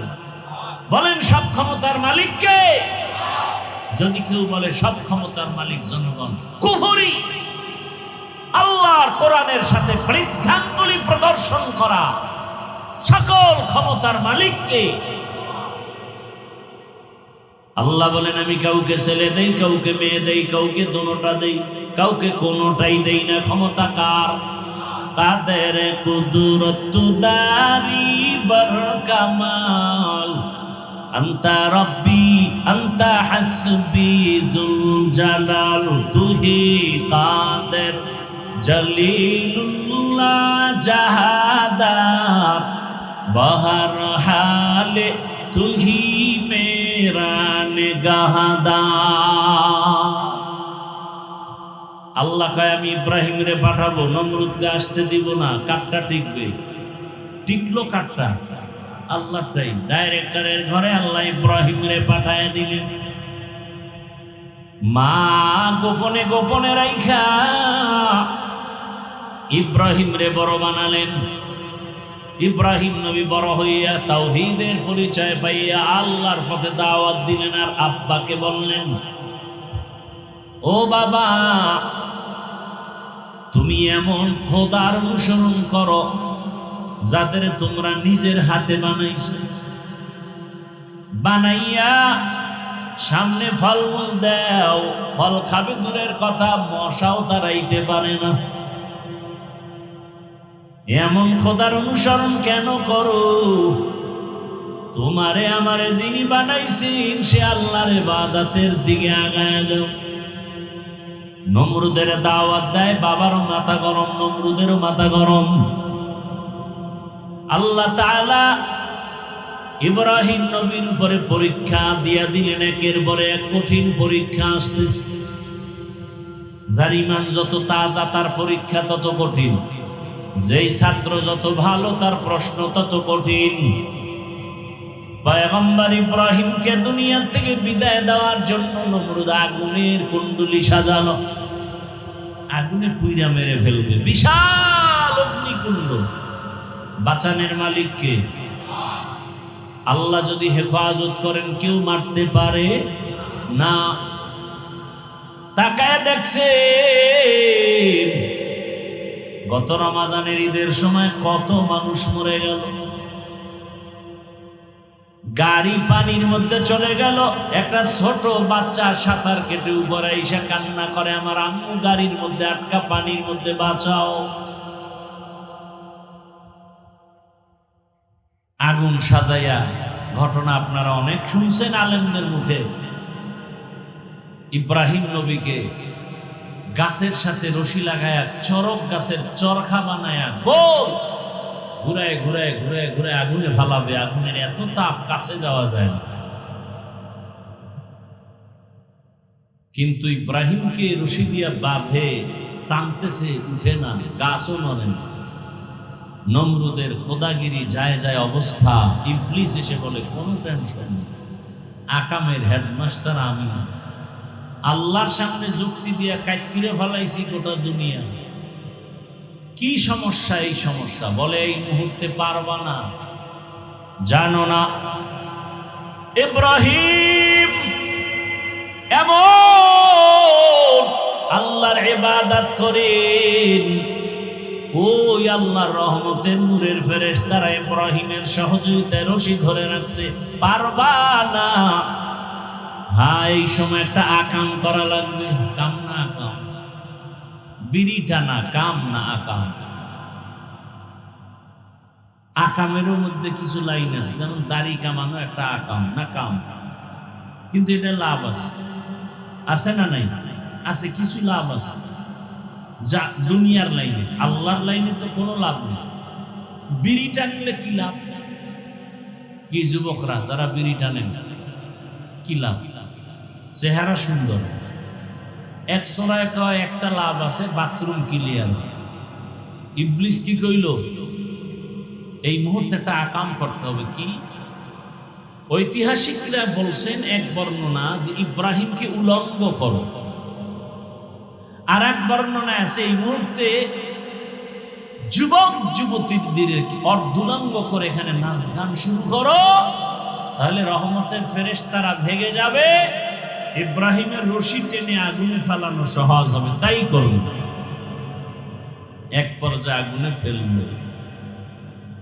আল্লাহ অর্ডার করে দিলেন, কুলনা ইয়া নারু কুনি বারদাও ওয়া সালামান আলা ইব্রাহিম কে লুতুফে খেশরা ইজহার কর বাখলি নশনারে গুলজার কর।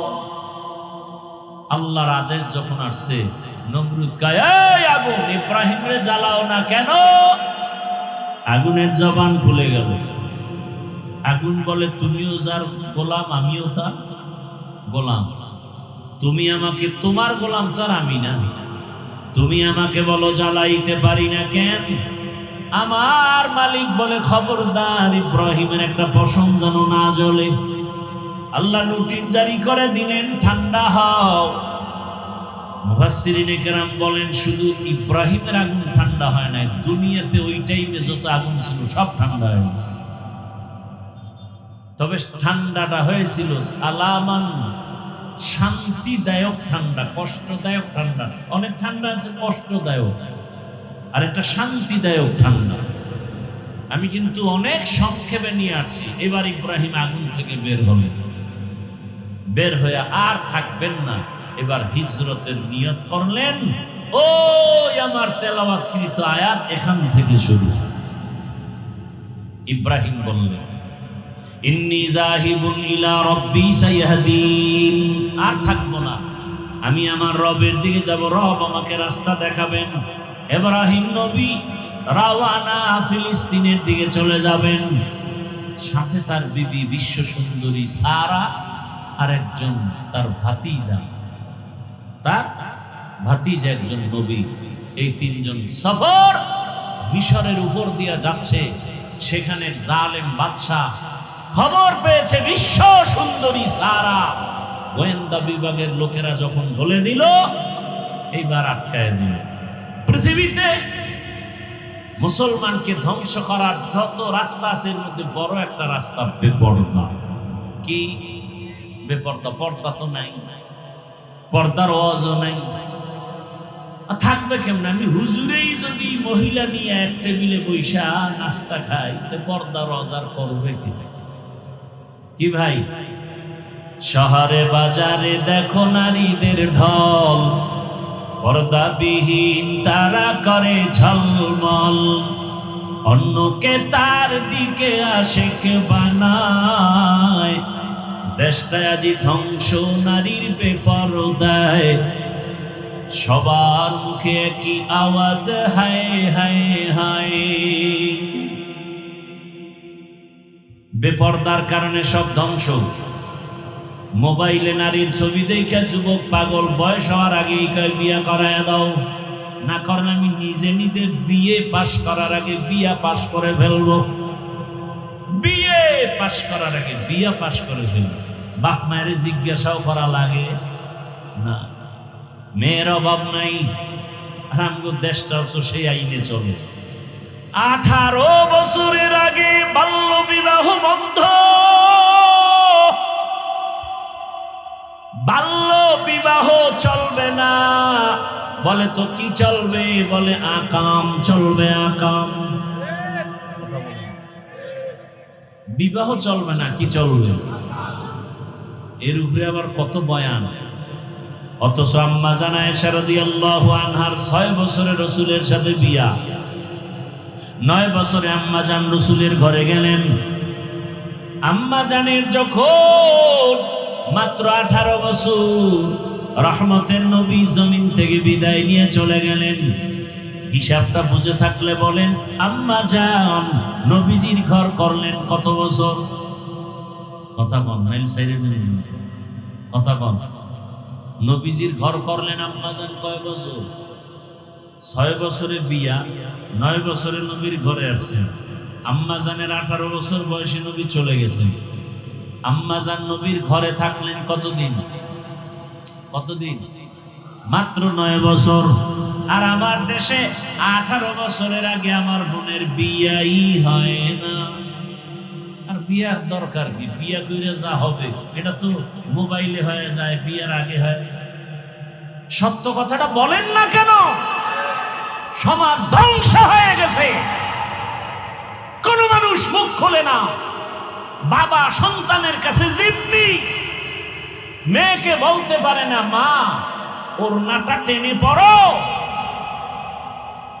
মেয়ে যদি মামলা করে আমার বাবা আমার উপরে জোর করে পর্দা করতে চায়, সাথে সাথে মামলায় বাবাকে ফাঁসায় দিল।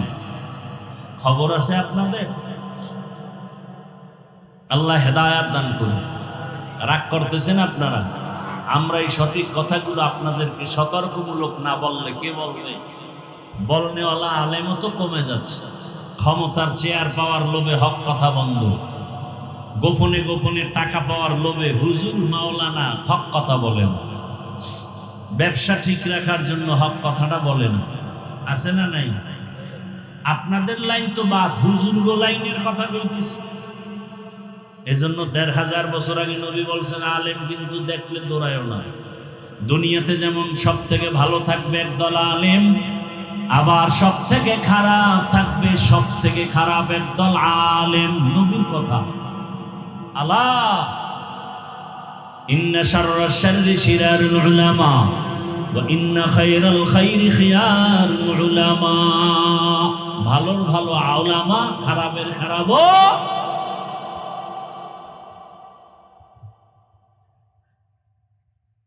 পয়গম্বর ইব্রাহিম হিজরতের জন্য রেডি হয়ে গেলেন। ওই জালেম মিশরের বাদশাহ খবর পাইয়া সারাকে নিয়ে গেল জোর জুলুম করে।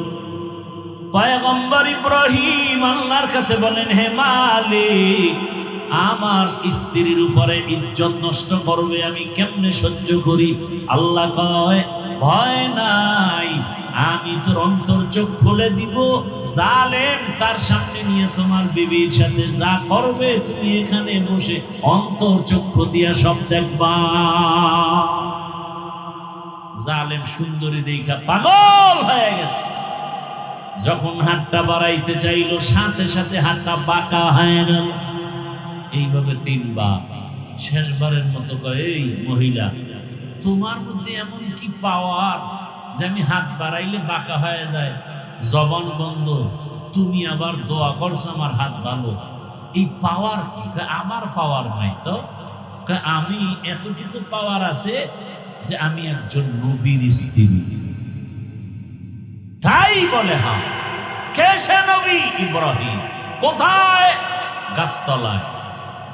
লোক পাঠালেন, ডেকে আনলেন, সম্মানের সাথে ক্ষমা চাইলেন, মেহমানদারি করাইয়া জানতে চাইলেন। বিশ্ব সুন্দরী পাইলেন, সন্তান কয়টা পেয়েছেন? এই বুড়া বয়সে কয় একটাও পাইনি। খাদেমা হাজেরা নামের মেয়েটাকে হাদিয়া দিলেন। বিবি সারার অনুমতি সাপেক্ষে বিবাহ করে ফেললেন পয়গম্বর ইব্রাহিম। বিবাহ করার পরে দোয়া করলেন, রব্বি হাবলি মিনাস সলিহিন, ও দয়ার মালিক, নেককার একটা সন্তান আমাকে দাও। আল্লাহ কয়, আমার কাছে চাইলে আমি ফিরাই না। সন্তান আল্লাহর কাছে চাও। 10টা ছেলে হইয়া লাভ কি যদি বাবার ইজ্জত নষ্ট করে ফেলে? এক সন্তান যথেষ্ট যদি বাবার ইজ্জত রক্ষা হয়।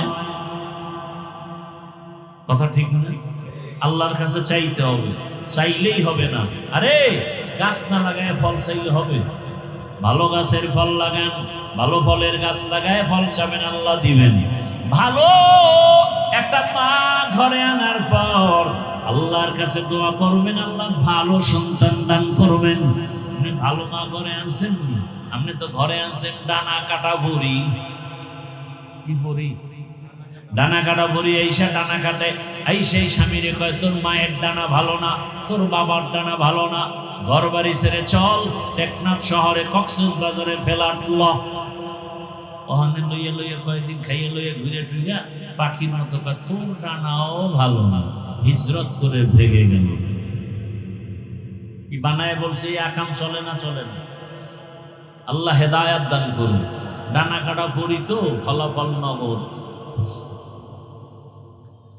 পয়গম্বর ইব্রাহিম দোয়া করলেন, নবীর দোয়া সাথে সাথে কবুল হয়ে গেছে। আল্লাহ দোয়ার ফলাফল জানায় দিয়া বলেন, ফাবাশশারনাহু বিগুলামিন হালিম, তোমার মতো একজন বিচক্ষণ গুণের অধিকারী সন্তান আমি তোমাকে দিচ্ছি। এসে গেল ইব্রাহিম নবীর ঘরে সন্তান, নাম কি? ইসমাইল। এবার মায়া কম না বেশি বুড়া বয়সের সন্তান? হ্যাঁ, অনেক বেশি। আল্লাহ আবার কয়, আমার মায়া কমে যাইব সন্তানের কারণে? হবে না। নবীদের পরীক্ষা কত কঠিন চিন্তা করবে। আমাদের তো কোনো পরীক্ষাই নেই। জনমের মতো গুনাহ করি, আর বড় কোনো বিপদ নাই। বিপদ সব যারা একটু হালাল ভাবে চলি তাদের জন্য। ও আমার যুবক বাবারা, বৃদ্ধ বাবাজি, পর্দার আড়ালের মা বোনেরা, ভালো করে শুনেন। কত কঠিন পরীক্ষা ইব্রাহিম নবীর উপরে। আল্লাহ বলে দিলেন, ও ইব্রাহিম, আমার মায়া মোহাব্বতের ঘাটতি ঘটানো যাবে না। জলদি করে যাও, তোমার এই স্ত্রী হাজেরা আর ইসমাইল শিশুকে নিয়ে বাইতুল্লাহর কিনারায় ওখানে জঙ্গলে নির্বাসনে রেখে এসো। কেন? কোনো কেন নাই। আল্লাহ চাইছেন যা তাই করতে হবে, কোনো কেন চলে না। বিবিরি নিয়ে রওনা। বাইতুল্লাহ তো নাই, নূহ নবীর প্লাবনে সব সমান। বাইতুল্লাহর জায়গা নির্দিষ্ট আল্লাহ হেফাজতে রাখছেন, কিন্তু বাইতুল্লাহ নাই। বিধ্বস্ত হয়ে গেছে। আল্লাহ সিদ্ধান্ত ইব্রাহিমরে দিয়ে নতুন করে বাইতুল্লাহ আবার বানাবেন। ওখানেই ওই বাইতুল্লাহর জঙ্গলে নির্জন, মানুষ নাই, পানি নাই, পশু পাখি নাই। মা হাজেরাকে ওখানে ইসমাইলরে রাইখা এবার বাবা ইব্রাহিম বিদায় হয়। উটের পিঠে যখন রওয়ানা, ইসমাইলের মাটির মধ্যে শোয়াইয়া মা হাজেরা দৌড়, এমন জোরে দৌড় দিয়া ডাক দিয়া কই, হে স্বামী, গহীন এই জঙ্গল, মানুষ নাই, পানি নাই, খানাও নাই, এমন এক বিপদের জায়গায় রেখে আপনি যে কোথায় যান? কয় বাড়ি। আমাদের এখানে কেন রেখে যান? ইব্রাহিম নবী তেমন কোন জবাব দিচ্ছেন না, ভাবতেছেন। মা হাজেরা তো তেমন, যেমন নবী তার তেমন স্ত্রী। এক পর্যায়ে বলে, ও স্বামী আমার, এটা কি আমার এখানে রেখে যাওয়া আপনার ইচ্ছা নাকি মালিক আমার রবের ইচ্ছে? ইব্রাহিম নবী ইশারায় জানায় দিলেন, আমার ব্যক্তিগত ইচ্ছা না, রবের ইচ্ছায় রেখে গেলাম। মা হাজেরা দেরি না করে এ কথাটা শুই না, সাথে সাথে 2 ফোঁটা চোখের পানি ছেড়ে কান্না শুরু করলেন। ঐতিহাসিকরা লেখছে, মা হাজেরা কান্না করেন আর বলেন, ও স্বামী আমার, আল্লাহ যদি বলে থাকেন এখানে কোনো কোশ্চেন নাই, প্রশ্ন নাই, আমাদের জন্য আপনি দোয়া করবেন। আর মাঝে মাঝে সময় পেলে আমি হাজেরাকে দেখারও দরকার নাই, মাঝে মাঝে শিশু ইসমাইলের আইসা দেখে যাবেন। আমি একটা মহিলা মানুষ, মানুষ নাই, জঙ্গল, পানি নাই, খানা নাই, কষ্টের জায়গা, সামান্য একটু পানি 2-3 দিনের বেশি থাকবে না। আমি হাজেরাকে আপনি না দেখলেও মাঝে মাঝে আইসা শিশু ইসমাইলের দিকে একটু খোঁজ খবর নিয়ে যাও। ইব্রাহিম নবী বিদায় হয়, কোনো কথা নাই, আমার মালিকের হুকুমের সামনে কোনো সহযোগিতা চলবে না, ভিন্ন কোনো আওয়াজ চলবে না। এবার ইব্রাহিম চোখের পানি ছেড়ে সাফা পাহাড়, মারোয়া পাহাড়ের মাঝখান থেকে রওনা, পাহাড়ের উপরে উঠে নিচে নামলেন। নিচে নাইমা উটের পিঠ থেকে নামিয়া ইব্রাহিম নবী হাত উঁচু করে আমার মালিকের দরবারে দোয়া করা শুরু করলেন। এমন জায়গায় বসে নির্জনে দোয়া করেন যেখানে সন্তানও নাই, হাজেরাও নাই, হাজেরা পাহাড়ের ওই পাশে। আল্লাহ দোয়ার কথা কোরআনে বলছেন, ইব্রাহিম দোয়া করেন, রব্বানা ইন্নী আসকানতু মিন যুররিয়্যাতি বিওয়াদিন গায়রি যি যারইন ইনদা বাইতিকাল মুহাররাম রব্বানা লিয়ুকিমুস সালাতা ফাজআল আফইদাতাম মিনান নাসি তাহবি ইলাইহিম ওয়ারযুকহুম মিনাস সামারাতি রিজকান লাকুম। ইব্রাহিম নবী দোয়া করলেন, হে মালিক, আমার জীবনের শেষ ভাগের সন্তান,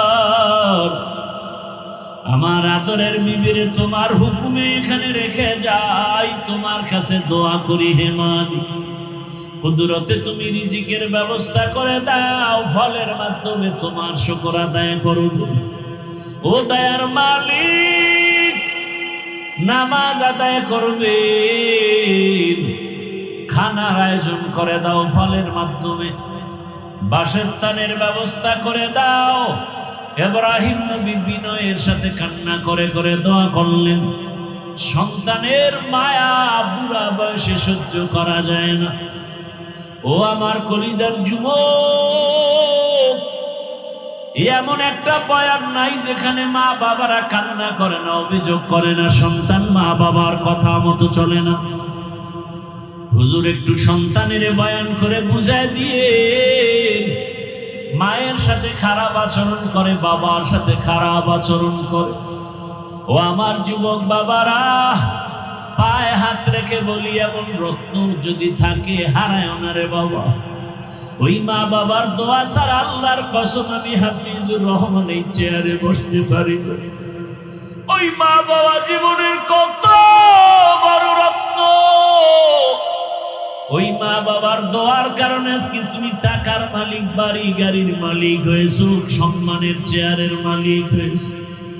ও আমার যুবক বাবারা, যারা মার সাথে বেয়াদবি করেছো, বাবার সাথে করেছো, গোপনে গিয়া মায়ের কাছে ক্ষমা চাইও, বাবার কাছে ক্ষমা চাইও। মা বাবার দোয়া সারা জীবন সফল হবে না, লেখাপড়াও হবে না, চরিত্র গঠন হবে না। আর যার মা দুনিয়ায় নাই, বাবাও দুনিয়ায় নাই, আল্লাহর কাছে মোনাজাত দিয়া কাঁদো আর মাঝে মাঝে দোয়া করো। ওই মা বাবার নামে দান সৎকা করো আর আল্লাহর কাছে ক্ষমা চাও, মা বাবার কবর জিয়ারত করো।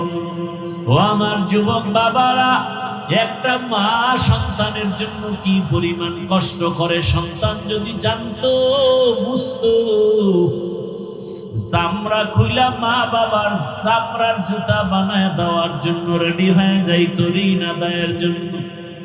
জীবনের মূল কষ্ট মায়ের প্রসব বেদনা, সাত আসমান সাত জমিন তখন মায়েরই মাথায়। জীবনের মূল কষ্ট মায়ের প্রসব বেদনা, সাত আসমান সাত জমিন তখন মায়েরই মাথায়। আমার সুন্দর মুখ দেখি মায়ের, আমার সুন্দর মুখ দেখি মায়ের,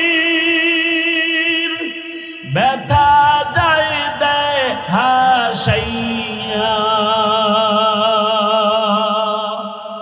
ও আমার প্রাণের মা, মা গো মা, কোথায় গেলে মোরে ছাড়িয়া, জনম দুঃখী ইয়াতীম আমি, চায় না কেহ ফিরিয়া।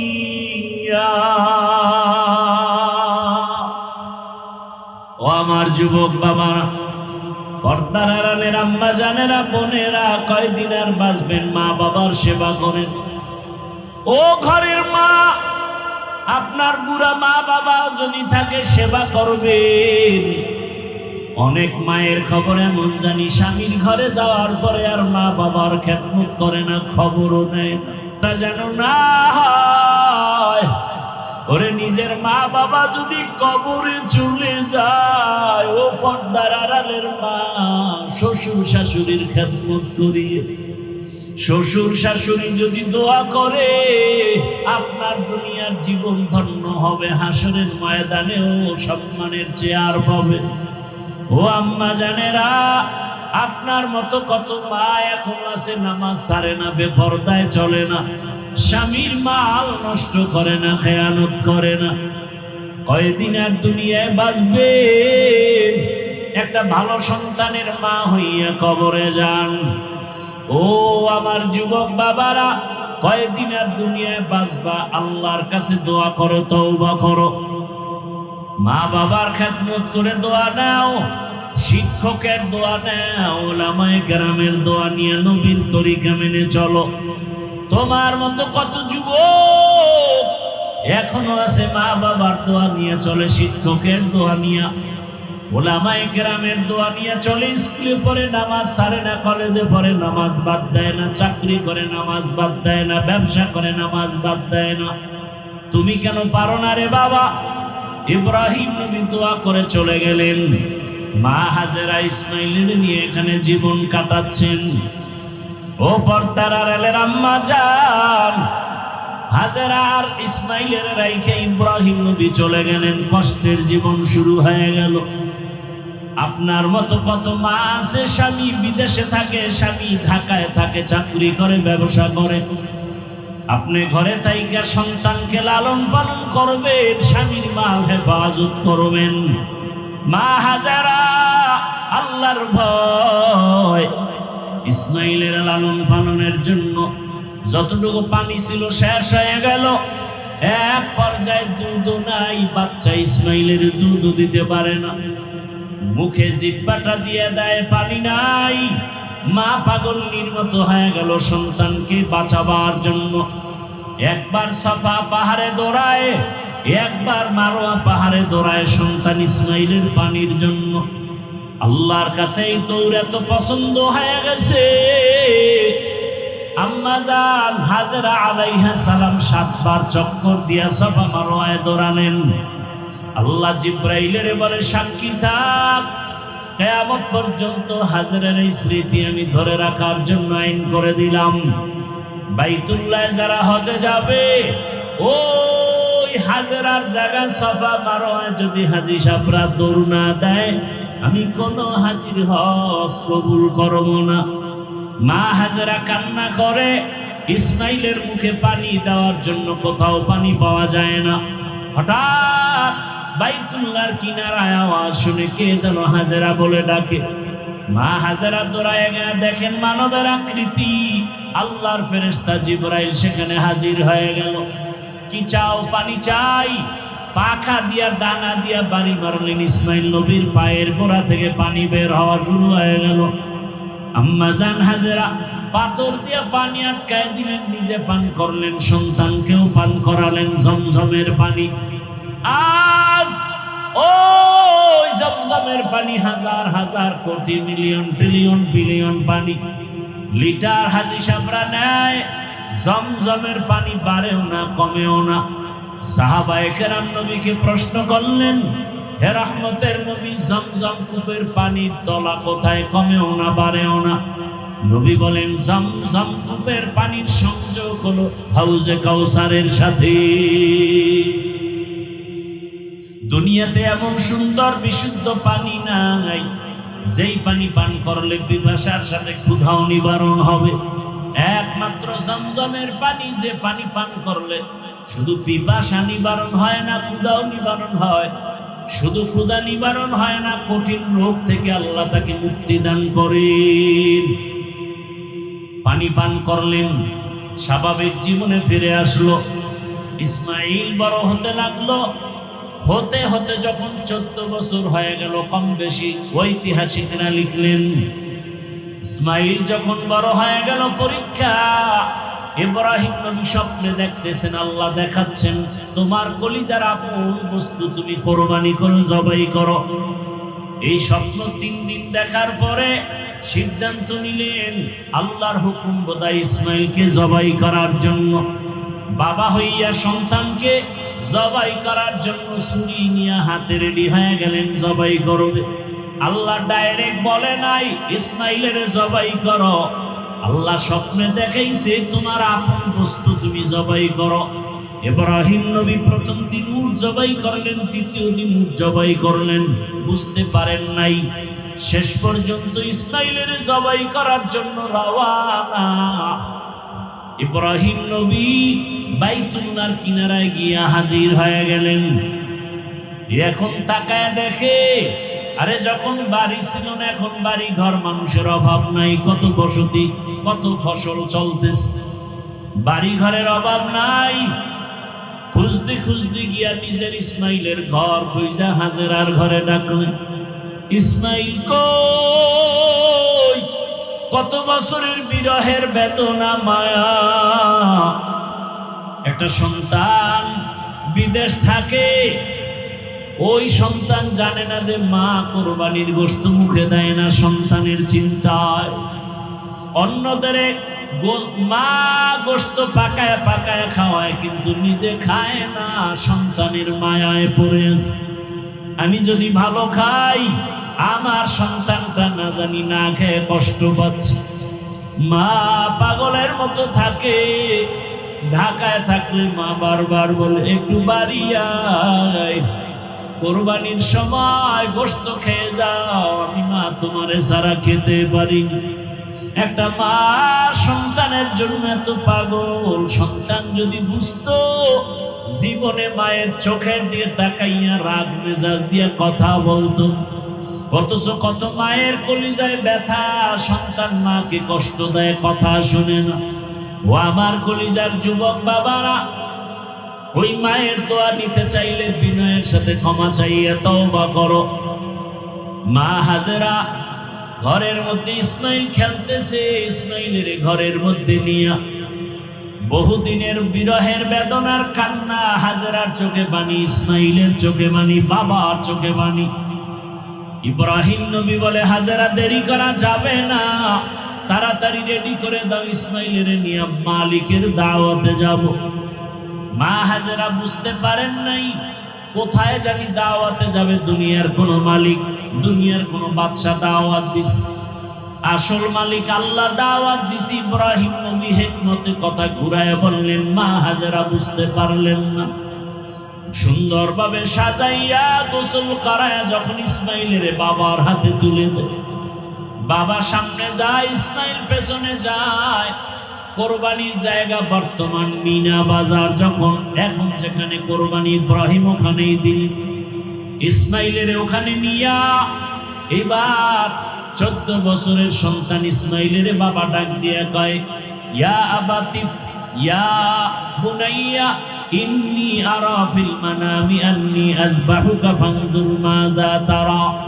ও আমার কলিজার সন্তান, আমি স্বপ্ন দেখলাম তোমারে জবাই করতেছি, তোমার কি মতামত?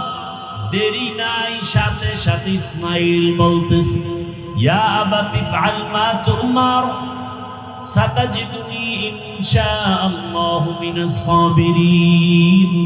ও বাবা, তাড়াতাড়ি স্বপ্নের কাজটা করে ফেলেন, ইনশাআল্লাহ ধৈর্য ধারণকারীদের মধ্যেই আমাকে পেয়ে যাবেন। ইসমাইল এই কথা বইলা ইতিহাসবিদরা বলেন ইসমাইল এবার কান্না শুরু করছেন, হালকা, বেশি জোরে না। আবার যদি জবাই না হয় আল্লাহর কাছে কি জবাব দিব? বিনয়ের সাথে একটু বললেন কান্না জড়িত কণ্ঠে, বাবা এই কথা যদি আমাকে বাড়িতে বলতে, আমার দুঃখিনী মা এত কষ্ট করে আমাকে বড় বানাইলেন, লালন পালন করলেন, আপনি ছিলেন না, ওই মায়ের কাছ থেকে একটু বিদায় নিয়ে আসতাম। যদি বাড়িতে বসে বলতেন, বলেন নাই দুঃখ নাই, বাড়িতে যাওয়ার পরে যদি মা দেখি ইসমাইল নাই, মা পাগলের মতো হয়ে যাবে, ইসমাইল ইসমাইল বলি। আপনি আমার মাকে সালাম দিবেন আর সান্ত্বনা দিবেন। আমার মা যদি আমারে না দেখে কান্না করে, আপনি মায়ের সাথে রাগ করবেন না, আমার মাকে সান্ত্বনা দিয়ে বলবেন ইসমাইল তোমার সালাম পাঠাইছে, আর হাসরের ময়দানে তোমার সন্তানের সাথে মোলাকাত হয়ে যাবে জান্নাতে। আব্বা জান, আমারে জবাই করার জন্য উপর করে শোয়া দেন, আপনার চোখে রুমাল দিয়া বাঁধেন, কারণ জবাই করার সময় যদি মায়ার নজর লাগে আর জবাই করতে পারবেন না রে বাবা।